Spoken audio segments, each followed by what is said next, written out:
ناصر کاظمی سے بہت زیادہ تھی، جی جی اور دوسری طرف جو میرے مزاج کے شاعر نہیں تھے وہ حبیب جانب، ان سے بڑی دوستی تھی۔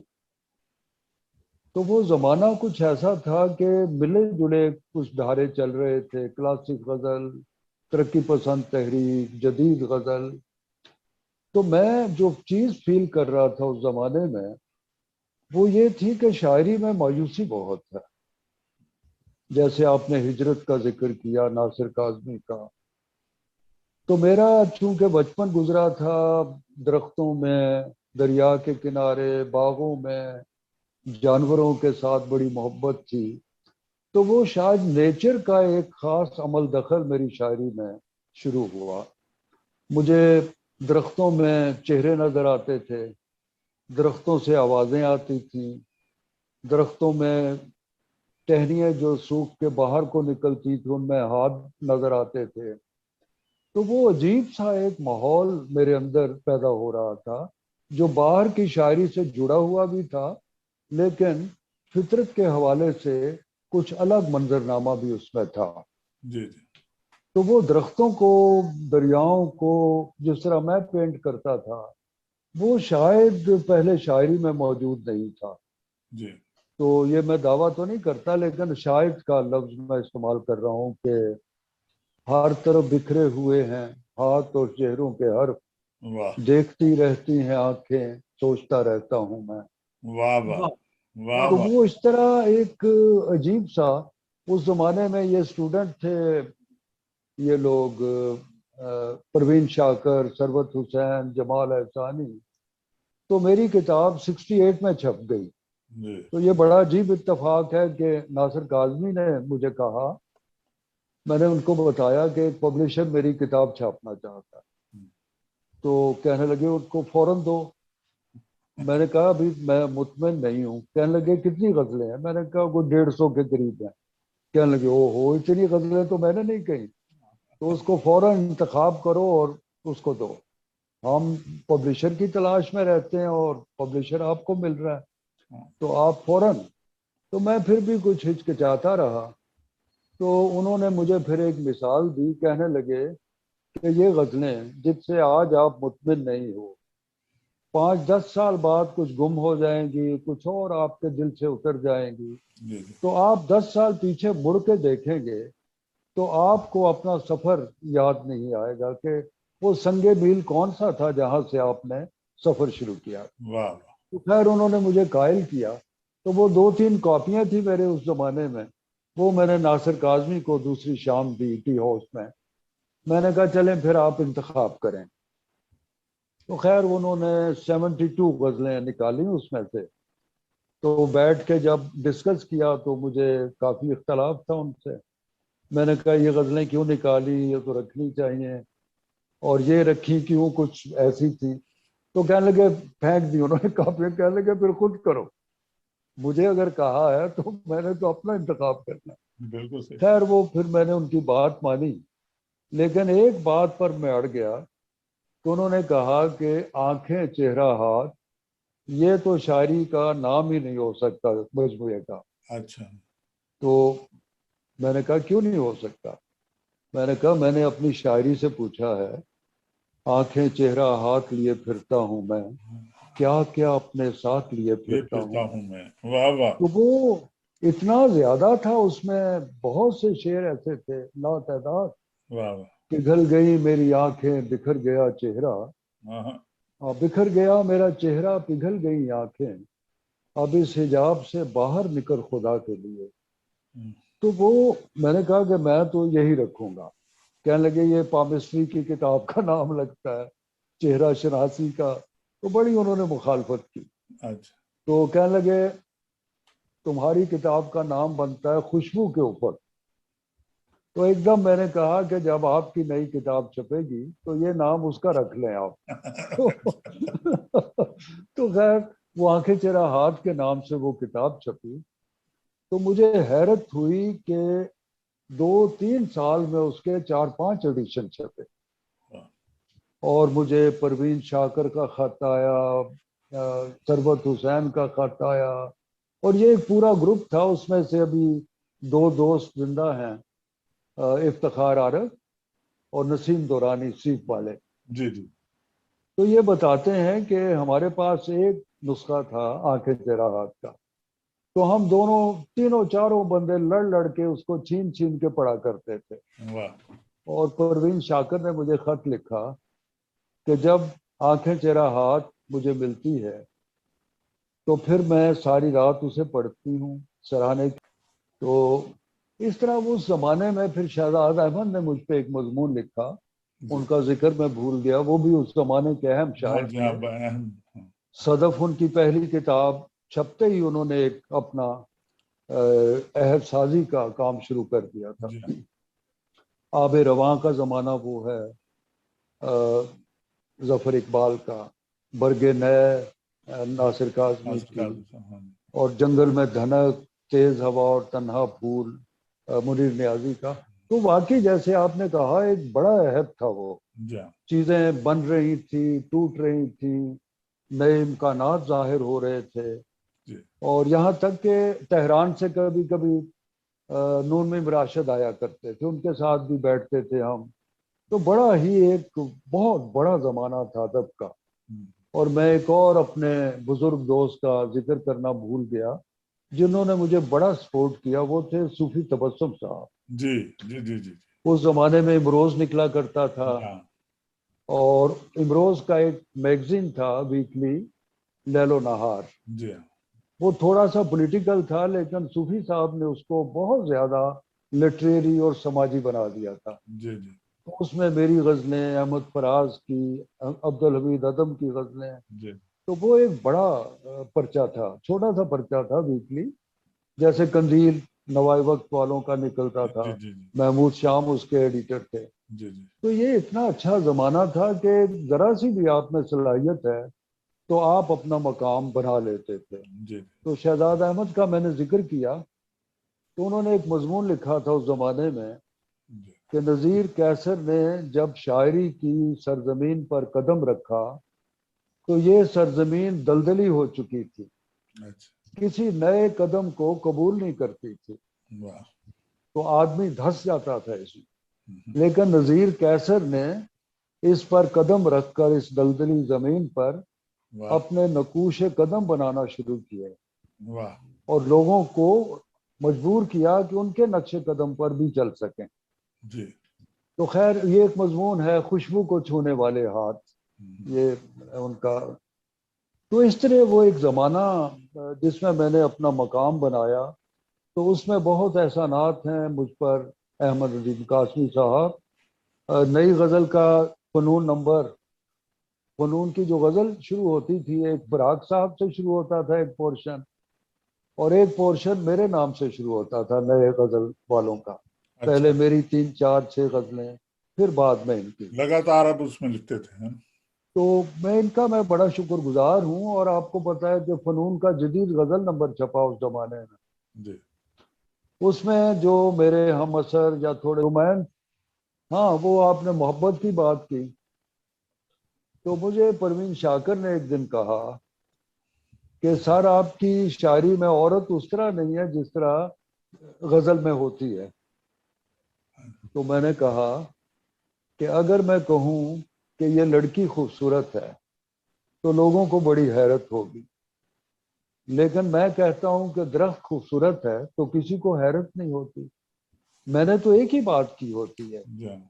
تو میں نے عورت کو اور اس حسن کو جو لوگ ایک بنے بنائے ایک لغت میں ڈکشن میں تلاش کرتے تھے، پینٹ کرتے تھے، میں نے اس کو درختوں میں پینٹ کیا، اس کو خوشبو میں پینٹ کیا. تو اس طرح وہ پھر شاید میں الگ ہوتا چلا گیا اس زمانے میں. جی منیر نیازی صاحب کا بھی کچھ رنگ، وہ بھی یہ جو خوبصورتی ہے جب مفہوم کو جو باندھتے تھے، کہانی کو جو بناتے تھے، منیر نیازی صاحب کا بھی نام اس میں ان زمانے میں بہت آتا ہے، اور آپ کا بھی. تو آپ کا یہ سفر آپ کا جو بگننگ کا ہے، یعنی کہ اس وقت آپ 25 26 سال کے ہو چکے ہیں نا جی اس زمانے میں. تو اس کے بعد پھر آپ نے یہ جو محبت ہے، جو محبت کے دو رنگ ہوتے ہیں، ایک تو محبت ہوتی ہے جو آپ کرتے ہیں، ہو جاتی ہے، محبت کرنے میں اور ہو جانے میں کیا فرق ہے؟ اچھا، ہاں وہ میرا ایک شعر ہے کہ جو تم چاہو یہ دنیا خوبصورت ہو بھی سکتی ہے، واہ، جو تم چاہو یہ دنیا خوبصورت ہو بھی سکتی ہے، محبت کی بھی جاتی ہے، محبت ہو بھی سکتی ہے۔ تو دونوں صورتیں ہیں، لیکن میرے نزدیک یہ ہے کہ محبت اگر ہو نہ ہو تو پھر بھی کرنی چاہیے، کر لینی چاہیے۔ اور ہمارے ہاں محبت کا جو جتنا بھی منظرنامہ ہے ہماری شاعری میں، وہ اس طرح ہے کہ محبوبہ ہے تو بچھڑی ہوئی ہے، قریب ہے تو بے وفا ہے، ستم گر ہے، قاتل ہے۔ تو اس طرح میں نے تو ایک دو جگہ کہا کہ میں تو اردو شاعری کو، غزل کو محبت کی شاعری نہیں مانتا۔ محبت تو ایسے نہیں ہوتی۔ محبت مثلا ہمارے ہاں جتنی شاعری ہے، شکوہ شکایت، جیسے دو عورتیں لڑ رہی ہوتی ہیں نا آپس میں، شوق میں لڑ رہی ہوتی ہیں، تو یہ میں تو اس کو مطلب میں نے قبول نہیں کیا اس محبت کو۔ میرے ہاں محبت جو ہے وہ رسپیکٹ ہے، اور میں اس کو اس نقطہ نظر سے نہیں دیکھ رہا کہ جیسے فیض نے ستم گر کہا، کوچہ قاتل کہا، تو وہ ایک خاص انہوں نے ترقی پسند تحریک کی اصطلاحیں وضع کی اس غزل میں سے۔ تو میں یہ کہتا ہوں کہ ہم غالب کا ہجر کیوں بسر کریں، میر اور غالب کا وصل کیوں بسر کریں؟ ہمارا اپنا وصل ہے، اپنا ہجر ہے۔ ان کی محبوبہ جو تھی وہ تو 7 پردوں میں کہیں قید ہوتی تھی، کبوتر خط لے کے جا رہا ہے، قاصد نامہ بار، ایک خاص ٹرمنالوجی بنی ہوئی تھی محبت کی۔ وہ زمانہ تو مختلف ہے نا، ان کی جو محبوبہ تھی، اب میں ایک بات کرنا چاہتا ہوں کہ وہ تھی کہ ہم سے چھوٹا کمار خانہ عشق، وہاں جو جائیں گرا میں مال کہاں۔ اب وہاں غالب صاحب جس محبوبہ کو بیٹھ کے دیکھ رہے ہوتے تھے، وہاں کوتوالے شہر بھی ہوتا تھا، 10 نواب اور بیٹھ کے وہ سب کو پان پیش کر رہی ہوتی تھی، تو وہ اس کو محبوبہ کو بے وفا لگتی تھی ان کو۔ لیکن آج میری محبوبہ ناصر کاظمی کی، شہزاد بیگ کی، آپ کی، وہ تو وہ محبوبہ نہیں ہے۔ میں انتظار کی حد سے گزرنے والا تھا، ابھی ابھی میں تمہیں فون کرنے والا تھا۔ تو ہماری محبوبہ اسی طرح ہے جیسے ہم دوست ہیں آپس میں۔ تو ہم نے وہ جو ٹرمنالوجی، وہ اصطلاحیں اور وہ جو ایک خاص زبان تھی، اس کو اپنے اوپر طاری کر لیا ہے۔ اور اب دیکھیں کہ ہر بزنس کی ایک خاص زبان ہے، سیاست کی ایک زبان ہے، لیکن شاعری کو بزنس نہیں ہے، سیاست نہیں ہے۔ شاعری کا اپنا ایک کلچر، اپنی ایک زبان ہے، اور وہ بدلتی رہتی ہے۔ غالب کے کلچر میں ہم زندہ نہیں ہیں، میر کے کلچر میں وہ ثقافت، وہ جو ہے کہ بیٹھا ہے یہ جو سائے دیوار یار میں، فرما روائے کشور ہندوستان ہے۔ تو وہ اب ہم اس محبوبہ کو پینٹ کرنا چاہیے ہمیں شاعری میں، جو جیتی جاگتی ہماری طرح ہے۔ تو محبت، وہ ایک میں جملہ بھی میں نے کہیں لکھا تھا کہ دکھ اس بات کا نہیں کہ ہم مر جاتے ہیں، دکھ اس بات کا ہے کہ ہم محبت کیے بغیر مر جاتے ہیں۔ بہت محبت زندگی ہے۔ اب وہ کہتا، ایک جملہ تھا کہ میں اس پہ مر گیا۔ بھئی مر کیوں گئے؟ تم کہو کہ میں اس پہ زندہ ہو گیا اس کو دیکھ کے۔ تو یہ ایک خاص قسم کا ہم نے رویہ بنایا ہوا ہے محبت کے معاملے میں۔ اب نیگیٹو اپروچ بہت ہے کہ موسم ہے تو خزاں کا ہی ہے، محبوبہ ہے تو بے وفا ہے، شہر ہے بے رحم ہے، سنگ دل ہے، اور موسم ہے صرف خزاں کا ہے، اور زمانہ ہے تو ماضی کا ہے، آسمان بے رحم ہے، زمین سخت ہے۔ تو یہ خاص ہم بنا کے نا ایک ایٹماسفیئر، اس سے نکلتے ہی نہیں اس شاعری سے۔ تو امید کی، نئے خوابوں کی شاعری، دنیا کو خوبصورت بنانے والی شاعری کرنی چاہیے. جی میں جناب نذیر قیصر صاحب سلام پیش کرتا ہوں. جی جی.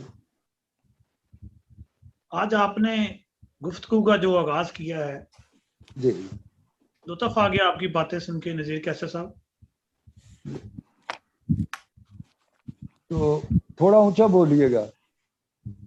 آج آپ کی باتیں سن کے لطف آ گیا اردو ادب کے حوالے سے. اچھا، آپ نے بہت شکریہ، بہت جن شکریہ. باتوں کو بات کیا ہے، اور خاص طور پر آپ نے جو پروین شاکر صاحبہ کے حوالے سے گفتگو کی ہے، بہت لطف آیا. میں جی سر اس گفتگو میں سے کچھ ایک دو باتیں آپ کے سامنے رکھنا چاہتا ہوں. جی جی. جب آپ کی پہلی کتاب آنکھیں، چہرہ اور ہاتھ آئی، آپ کی عمر تقریباً 20 سال کے قریب تھی، ایسے ہی ہے؟ 22-23 سال، بالکل صحیح ہے. 22-23 سال، ٹھیک ہے. 68 میں. آپ کی سر جو پروین شاکر صاحبہ سے ٹیلی فوننگ گفتگو ہوتی تھی یا کوئی ملاقاتیں بھی 80 کی دہائی تک ہوئیں؟ جی، ملاقاتیں بھی تھیں لاہور جب بھی وہ آتی تھیں، بلکہ اس زمانے میں کچھ ندیم صاحب سے میرے تعلقات کشیدہ ہو گئے تھے، اچھا اور میں فنون کے آفس میں جانا چھوڑ دیا تھا. سر، تھوڑا لیکن بڑے وزادار تھے قاسمی صاحب. وہ فون مجھے کرتے تھے، کہتے تھے پروین آئی ہے اور آپ سے ملنا چاہتی ہے. اچھا. تو خیر میں کہتا تھا کہ اچھا. تو بڑے اچھے واقعات ہیں. اور پروین سب سے پہلے مجھے ایک اہل قلم کانفرنس میں ملی، اور وہ بڑا مزیدار لطیفہ ہے کہ وہ آپ کے اور ہمارے دوست ہیں، ریاض مجید صاحب میرے پاس آئے تو مجھے پکڑ کے کہنے لگے وہ سر تو تھوڑا کو سا لب رہا ہے، تو کو لب رہا ہے. میں کیا تھوڑا کون؟ تو لے کے گئے میرے کسی کے پاس، وہ رش تھا بڑا اسلام آباد ہوٹل میں. تو وہ تھا سربت حسین. تو میں نے کہا سربت تو ٹھہرا ہی میرے پاس ہوا ہے، یہ کیوں ڈھونڈ رہا ہے مجھے؟ سربت کہنے لگا نہیں نہیں نہیں، ادھر آئے، پکڑ کے مجھے لے گئے. تو آگے گئے تو پروین شاکر کہنے لگے پروین آپ کو ڈھونڈ رہی ہے. تو میں اور پروین شاکر اور وہ بیٹھ گئے راہداری میں نا ایک جگہ. تو اتنے میں ضیاء الحق صاحب آ گئے. تو اس زمانے میں چیئرمین نہیں ہوا کرتے تھے اکیڈمی کے، ڈائریکٹر جنرل ہوتے تھے مسیح الدین صدیقی. بڑے نستعلیق سے چوڑی دار پاجامہ پہنتے تھے، شیروانی کالی پہنتے تھے. تو وہ ضیاء الحق صاحب کو لا کے نا ملا رہے تھے لوگوں کو. تو میں، پروین شاکر اور سربت بیٹھے ہوئے تھے، سب لوگ کھڑے تھے، بلکہ ادھر ادھر جا رہے تھے جدھر ضیاء الحق جاتے تھے کیونکہ کیمرے اس طرف تھے. تو ہم بیٹھے آپس میں باتیں کر رہے تھے. تو وہ اچانک ادھر سے گزر ان کا ہوا رش میں. تو مسیح الدین صدیقی صاحب نے کہا کہ یہ نذیر کیا. مجھے اٹھنا پڑا. پروین شاکر اور سربت کو بھی ہم نے ہاتھ ملایا ان سے، ضیاء الحق سے. تو وہ ڈائلاگ بھی بڑا اچھا ہے. انہوں نے میرا تعارف کرایا مسیح الدین صدیقی نے. تو مجھے انہوں نے کہا کہ آپ خوش ہیں اس سسٹم میں، خوش ہیں آپ؟ میں نے کہا جی اگر پوری قوم خوش ہے اور اگر آپ خوش ہیں تو پھر میں بھی خوش ہوں. تو بڑے مسکرا کے آگے چلے گئے. تو صدیق سالک ساتھ ساتھ تھے. صدیق سالک نے میرے کان کے قریب منہ لا کے کہا کہ بات آپ نے صحیح کی ہے لیکن غلط آدمی سے کی ہے. تو وہ خیر کہاں تک اس چھوٹے سے ڈکشن کے ساتھ بڑی شاعری کو آگے لے کے جائیں گے، کیا کریں گے آپ؟ تو میں نے کہا کہ میں نئے لفظ دریافت کرتا ہوں اور نئے لفظ ملتے ہیں آپ کو. آپ اپنی زندگی کو بدلیں تو نئے لفظ آپ کے ساتھ آئیں گے. ہم اپنی زندگی کو نہیں بدلتے تو خیالات کیسے بدلیں گے؟ جی وہ آج کل میرا بڑا ایک چل رہا ہے کہ لاہور میں ایک بلال گنج ہے جی جہاں پرانی گاڑیوں کے پرزے ملتے ہیں. جی جی جی. تو میں کہتا ہوں کہ ہم نے شاعری میں بلال گنج کھولا ہوا ہے. پرانے گھسے پٹے لفظوں کا ڈھیر لگایا ہوگا. اس کو گٹھڑی میں باندھ کے کہیں پھینک دینا چاہیے ان لفظوں. تو نئے لفظ اب میں اور آپ گفتگو کر رہے ہیں, ہم کوئی تلاش نہیں کر رہے لفظوں کی, جی جی جی خود بخود آپ جو کچھ کہہ رہے ہیں مجھے سمجھ آ رہی ہے, میں جو کچھ کہہ رہا ہوں آپ کو سمجھ آ رہی ہے. جی ہاں لیکن جب میں غزل لکھنے بیٹھتا ہوں رات کو, پھر کیا پرابلم ہے کہ میں لفظ ڈھونڈنا شروع کر دیتا ہوں, ترکیبیں بنانا شروع کر دیتا ہوں, یعنی ایک آرٹیفیشل کام شروع ہو جاتا ہے. جی جی تو شاعری بھی اسی طرح ہونی چاہیے جیسے ہم گفتگو کرتے ہیں, ہاں جی تو پھر وہ آپ کی زندگی کا حصہ ہے. جی جی ہم نے شاعری کو ایک فن بنایا ہوا, ایک کسب, ایک ہنر. وہ کسب ہنر ہے لیکن پہلے وہ ہماری زندگی میں شامل ہونی چاہیے, جی جی جی پھر وہ سچی شاعری ہو. ہم نے اس کو الگ کھانا رکھا ہوا ہے کہ یہ جی میرا ایک شوق ہے, یہ میرا ایک, ہاں وہ صابر صاحب نے بڑی اچھی بات کی کہ میں اول و آخر شاعر. تو راشد صاحب کو جب میں نے غزل وہ آنکھیں چرا ہاتھ پیش کی, منیر نیازی کے پاس وہ بیٹھے تھے, المثال پبلیکیشن بنایا تھا ایک ادارہ, اس کو فنانس کیا تھا راشد صاحب. جی جی تو میں نے ان کو آنکھیں چرا ہاتھ پیش کی, تو انہوں نے دیکھ کر برا سا منہ بنا کے ٹیبل پہ رکھ دی اور کہنے لگے یہ تو غزل ہے. تو میں نے کہا جی. کہنے لگے غزل نہ ہم لکھتے ہیں نہ پڑھتے ہیں نہ ہمیں پسند ہے. میں نے کہا جی میں نے آپ کا نام لکھ دیا اس پر, تو اب میرے لیے یہ بیکار ہو گئی ہے, میں کسی اور کو دے نہیں سکتا, تو آپ رکھ لیں, تو کبھی فرصت ملے تو آپ دیکھ لیں. تو خیر وہ لے گئے. اس زمانے میں ایک ہوٹل تھا یہاں پہ لوئر مال پہ, عرب ہوٹل. انٹرنیشنل ہوٹل اس کا نام تھا, تو اس میں ٹھہرے ہوئے تھے.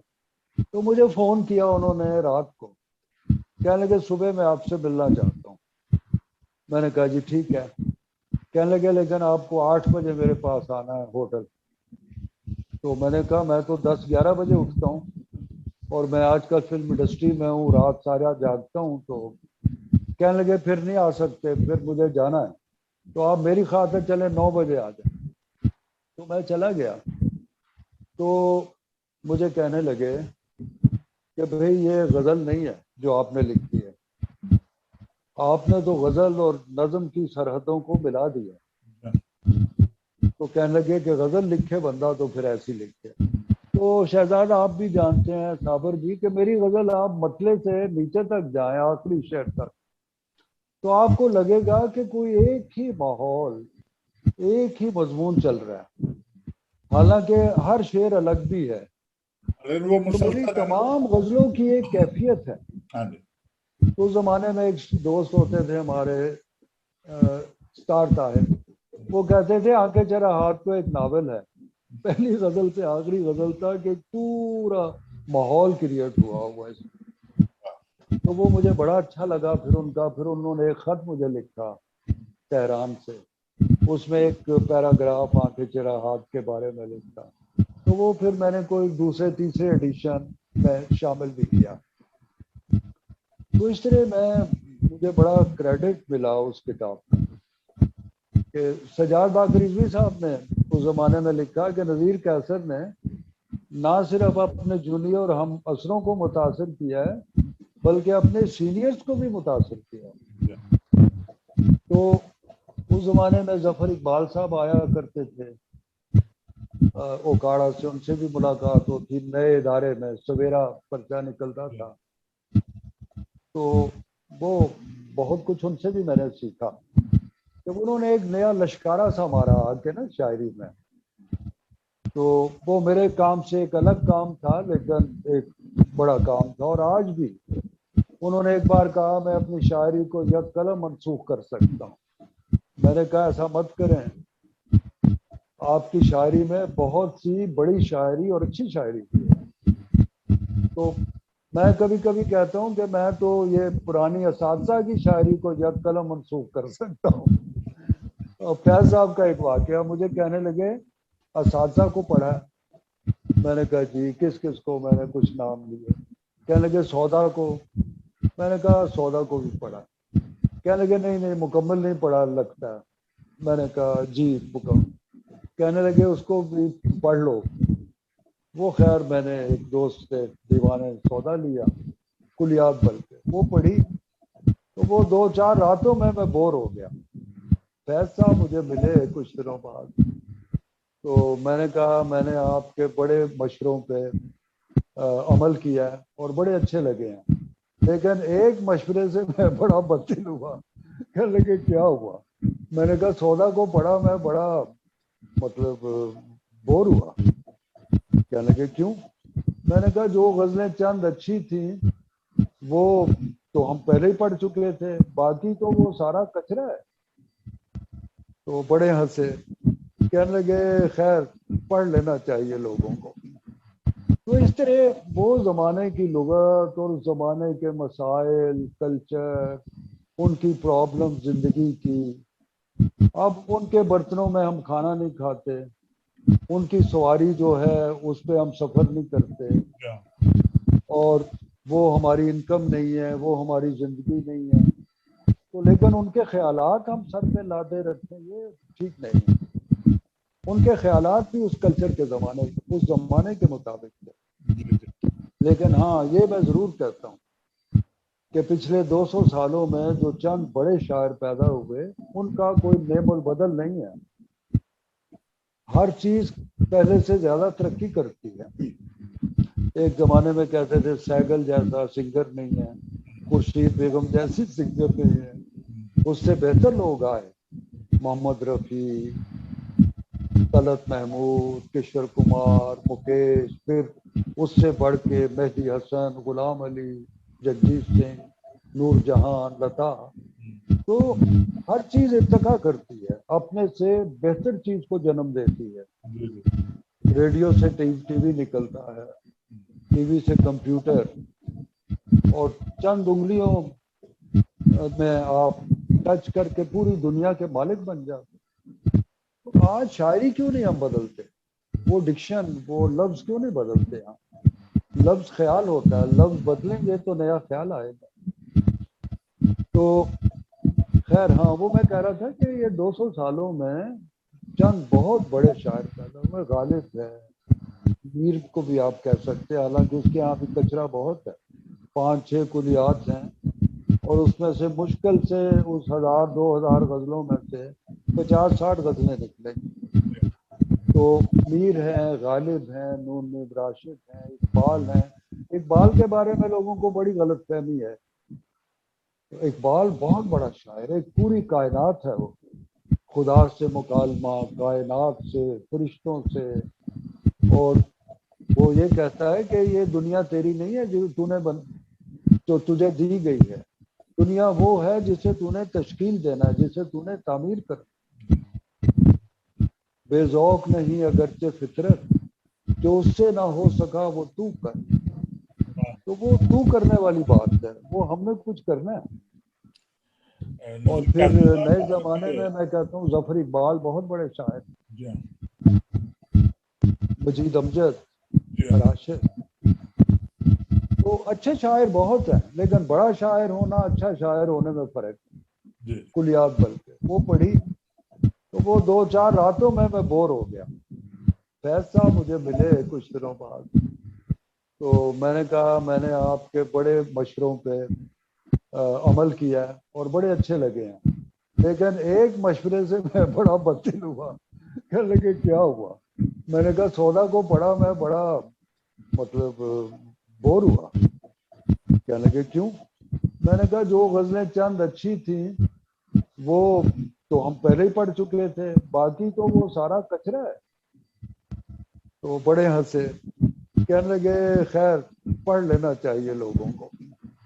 تو اس طرح وہ زمانے کی لغت اور زمانے کے مسائل، کلچر، ان کی پرابلم زندگی کی.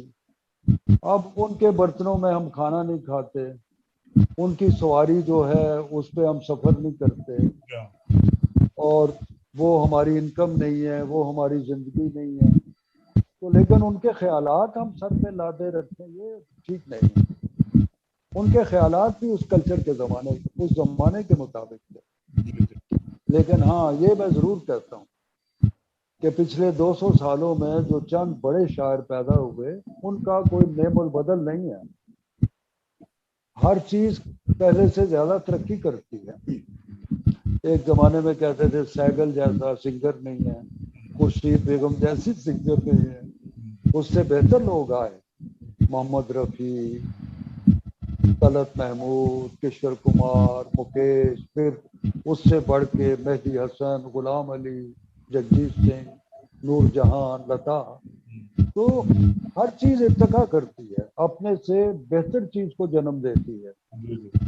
ریڈیو سے ٹی وی نکلتا ہے, ٹی وی سے کمپیوٹر, اور چند انگلیوں میں آپ ٹچ کر کے پوری دنیا کے مالک بن جاتے.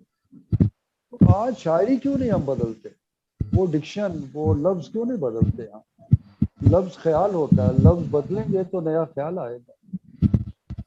تو خیر ہاں, وہ میں کہہ رہا تھا کہ یہ 200 سالوں میں چند بہت بڑے شاعر پیدا ہوئے. غالب ہے, میر کو بھی آپ کہہ سکتے ہیں, حالانکہ اس کے یہاں بھی کچرا بہت ہے, 5-6 کلیات ہیں, اور اس میں سے مشکل سے اس 1000-2000 غزلوں میں سے 50-60 غزلیں نکلیں.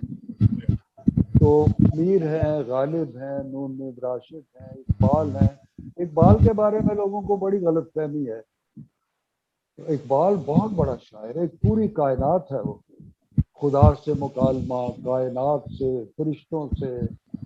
اور وہ یہ کہتا ہے کہ یہ دنیا تیری نہیں ہے جو تجھے دی گئی ہے, دنیا وہ ہے جسے تو نے تشکیل دینا ہے, جسے تو نے تعمیر کرنا. بے ذوق نہیں اگرچہ فطرت, جو اس سے نہ ہو سکا وہ تو کر. تو وہ تو کرنے والی بات ہے, وہ ہم نے کچھ کرنا ہے. اور پھر نئے زمانے میں کہتا ہوں ظفر اقبال بہت بڑے شاعر, مجید امجد, راشد. تو اچھے شاعر بہت ہیں, لیکن بڑا شاعر ہونا, اچھا شاعر ہونے میں فرق ہے. بڑے شاعر کے پاس ایک بڑا ویژن ہوتا ہے, ایک نیا منظر نامہ ہوتا ہے, چیزوں کو توڑ پھوڑ کے وہ ایک نئی دنیا بناتا ہے. نذیر کیسر صاحب, میں پر وہ لیکچر کی طرف چلا گیا, لیکن یہ ضروری باتیں ہیں, بہت بہت ضروری. یہ کوئی آواز کوئی گونج سی ہے, لوگ میرے بارے میں یہ بھی کہتے ہیں کہ لوگ شاعر ہیں, لیکن نذیر کیسر شاعر بھی ہے اور ایک نظریہ شاعری بھی رکھتا ہے. نذیر کیسر صاحب کے دیکھنا,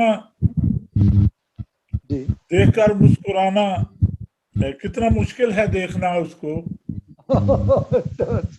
دیکھ کر مسکرانا پڑتا ہے. جی جی ہاں, اب کتنا مشکل ہے دیکھنا اس کو. کوئی اپنا کلام تو سنائے. کتنا مشکل ہے دیکھنا اس کو, دیکھ کر مسکرانا پڑتا ہے. دیکھ کر مسکرانا پڑتا ہے. دیا مٹی کا ہو یا سونے کا, اس کو شعلہ دکھانا پڑتا ہے. واہ واہ واہ واہ واہ. خواہش اندر سے خالی ہوتی ہے, در پہ تالا لگانا پڑتا ہے. واہ واہ واہ. کوئی ایسا بھی خواب آتا ہے, خواب کے ساتھ جانا پڑتا ہے. بہت اچھے, بہت اچھے. اور یہ آپ جیسے لوگوں کے لیے میں شاعری کرتا ہوں, لوگوں کے لیے. ہم نے آپ کو پڑھ کر شاعری شروع کی ہے, تو آپ کا مقام ہمارے لیے تو اساتذہ میں ہے.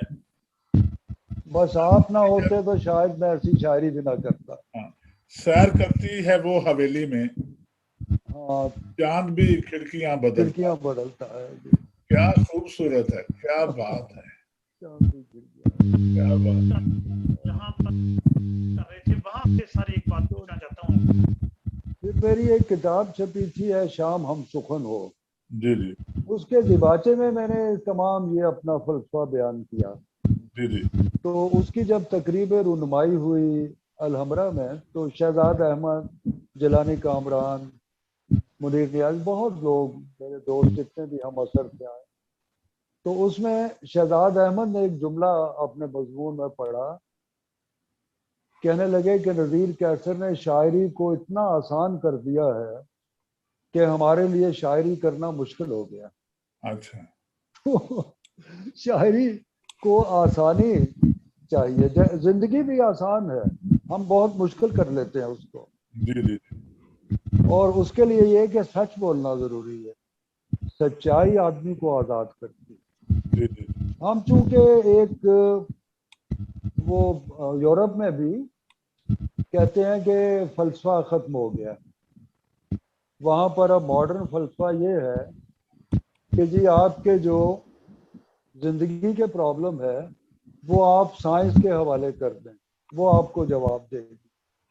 اور آپ کے جو میٹا فزکس کے سائیکی کے جو پرابلم ہیں اس کے لیے آپ مینٹل ہاسپٹل جائیں, سائیکالوجسٹ کے پاس جائیں. جی جی تو وہ یہ بھی کہا گیا یورپ کے فلسفے میں کہ جتنی پرابلمس ہمارے پیدا ہوتی ہیں نا وہ لفظوں کو غلط استعمال کرنے سے پیدا.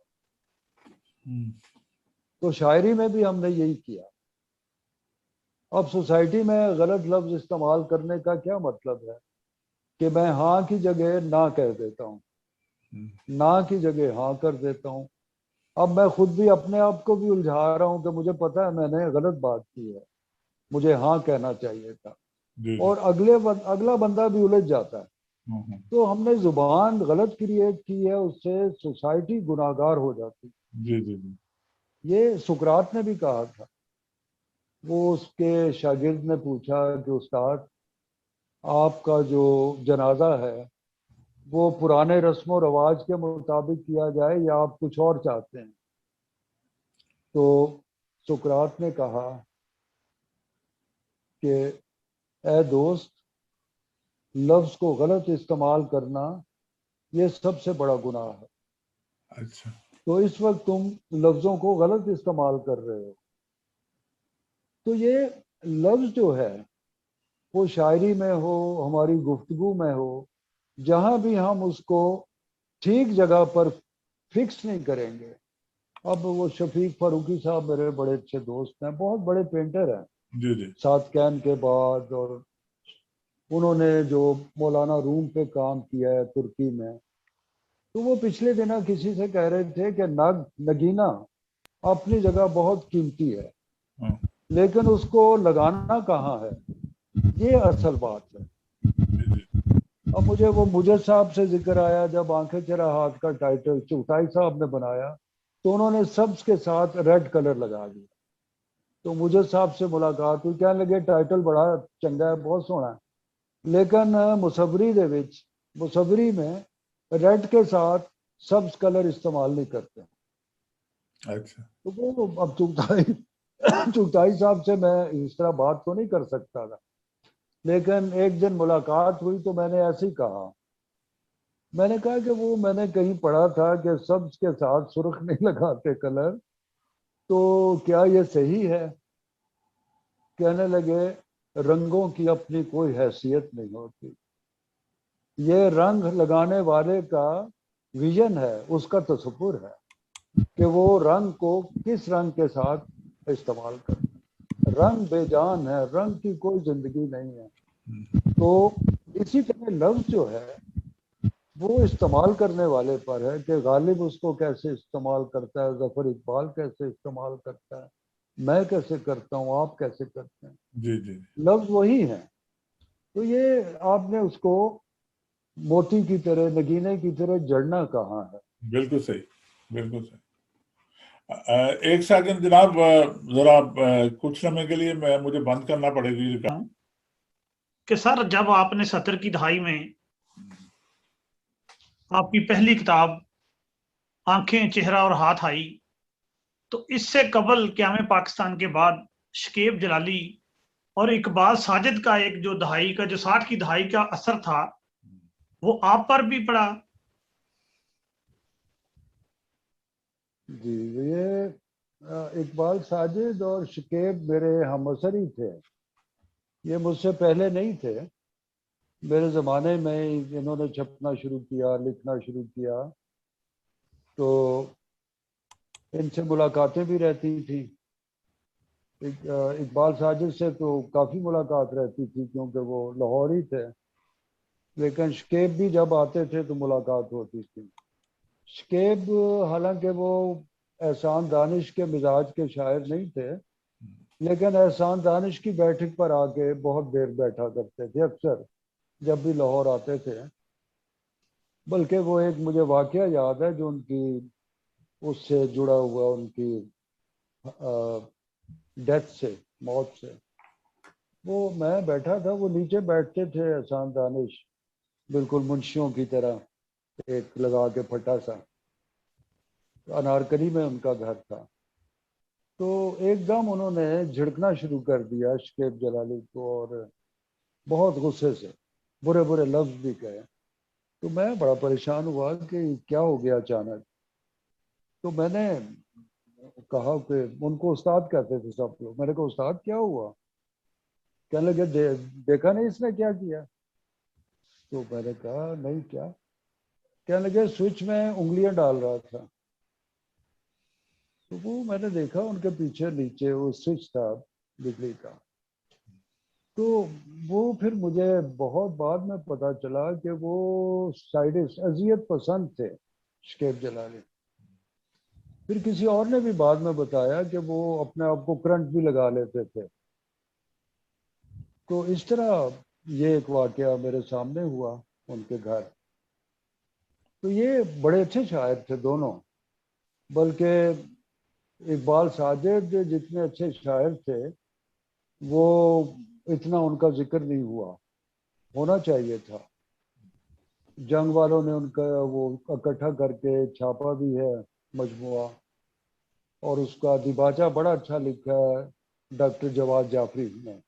اچھا. لیکن جتنا ان کو ملنا چاہیے تھا مقام، وہ ملنا چاہیے. اب بھی میں کہتا ہوں کہ ان پر کام کرنے کی ضرورت ہے.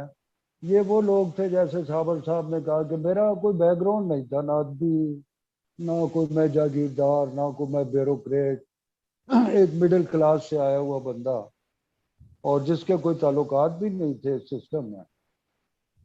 تو لیکن میں اپنے، مجھ سے لوگ ڈائریکٹ بھی کرتے ہیں کہ میں کسی سے متاثر ہوا، کسی شاعر سے. تو میں کہتا ہوں کہ انسان جو ہے شاعر، وہ ہر چیز سے متاثر ہوتا ہے، اپنے ہم مسروں سے، اپنے پرانے اساتذہ سے، اپنے جونیئر سے. تو میں تو سب سے متاثر ہوتا ہوں. جی جی. میں نے کبھی اس کا یہ نہیں کیا اپنے تمام لوگوں سے. لیکن میں نے یہ ضرور کیا کہ ان کا اثر اتنا ہی لیا جتنی ضرورت تھی مجھے. جی جی. ان کے موضوعات نہیں لیے، ان کی زبان نہیں لی، وہ میں نے کریٹ کیا پھر آہستہ آہستہ. شروع میں جیسے صابر بھائی نے بھی کہا، ناصر کاظمی سے دوستی بھی بہت تھی، اور ان سے میں متاثر ہوا. ان کی سادہ زبان بیانی جو تھی، ان کے ہاں جو کسک تھی ہلکی ہلکی سی چیزوں کو دیکھنے کی، اور تنہائی کی، راتوں کو جاگنے کی. تو وہ بہت کچھ میں نے لیا. انہوں نے میر اور فراق سے بہت کچھ لیا.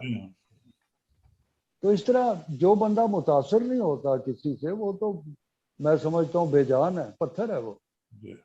آپ کو ایک ہم اثر، روح اثر ایک چل رہی ہوتی ہے ہر زمانے میں، اور اس سے ہر زندہ بندہ متاثر ہوتا ہے. اچھا نذیر کیسر صاحب، میں ایک بات اور آپ سے پوچھنا چاہوں گا کہ معروف ترقی پسند شاعر ارشد جوید نے ایک جگہ اپنے انٹرویو میں کہا تھا کہ آج جو پاکستان کی اردو غزل کی جو بنیاد جو ہے وہ شکیب اور اقبال ساجد سے اٹھتی ہے، اس کے بعد غزل آگے بڑھتی ہے. کیا آپ اس سے اتفاق کرتے ہیں؟ نہیں، ایسا نہیں ہے. یہ تو دیکھیں، وہ میں کہہ رہا تھا بہت سے دھارے چل رہے تھے آپس میں. ناصر کاظمی کے ہاں بھی ترقی پسند تحریک کے اثرات ہیں. وہ ہجرت کے حوالے سے جو آشیاں جلائے گئے، گھر جلائے گئے، وہ سارا کچھ جو احتجاج ہے، وہ ترقی پسند تحریک کا اثر بھی ہے اس میں. اور پھر صرف اقبال ساجد اور شکیب کو الگ کرنا یہ بات نہیں ہے. اس میں ناصر کاظمی، منیر نیازی، شہزاد احمد، یہ تو ان کے تمام لوگ، یہ پورا ایک ہم اثر جو گروپ تھا، ان کے ساتھ غزل آگے بڑھتی ہے.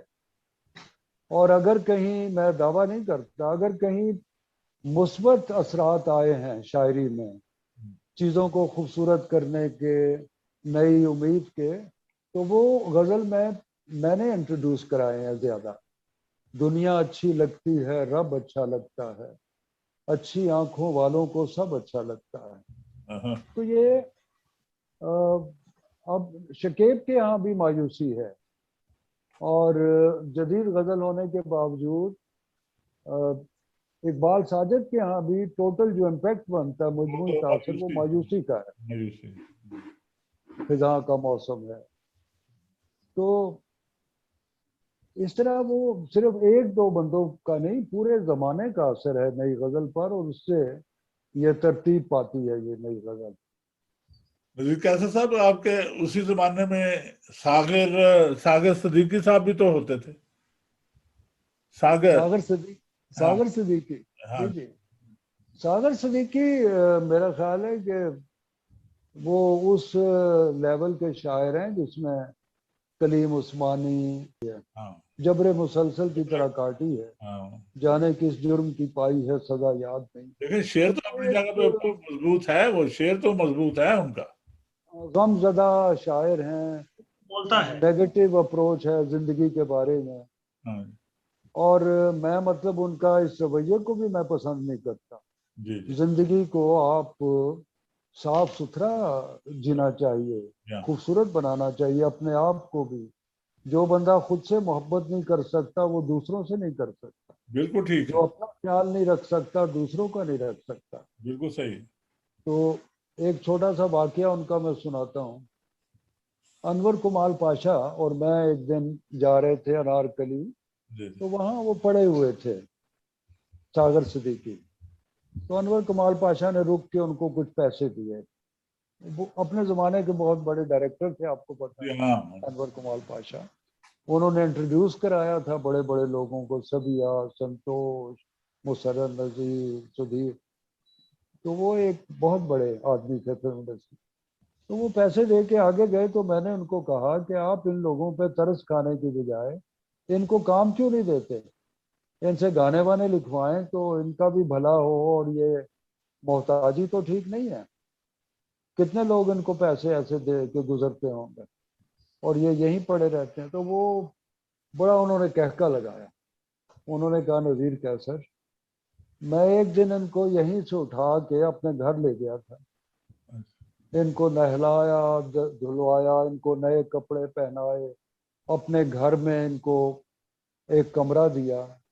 اچرے میں وہ رہتے تھے، اور کوٹھیاں بھی تھیں اچرے میں نا اپوزٹ جہاں مولانا مودودی رہتے تھے. ہاں جی، پرانے جو تو وہاں پر ان کا گھر تھا. احمد شجاع پاشا ان کے والد تھے.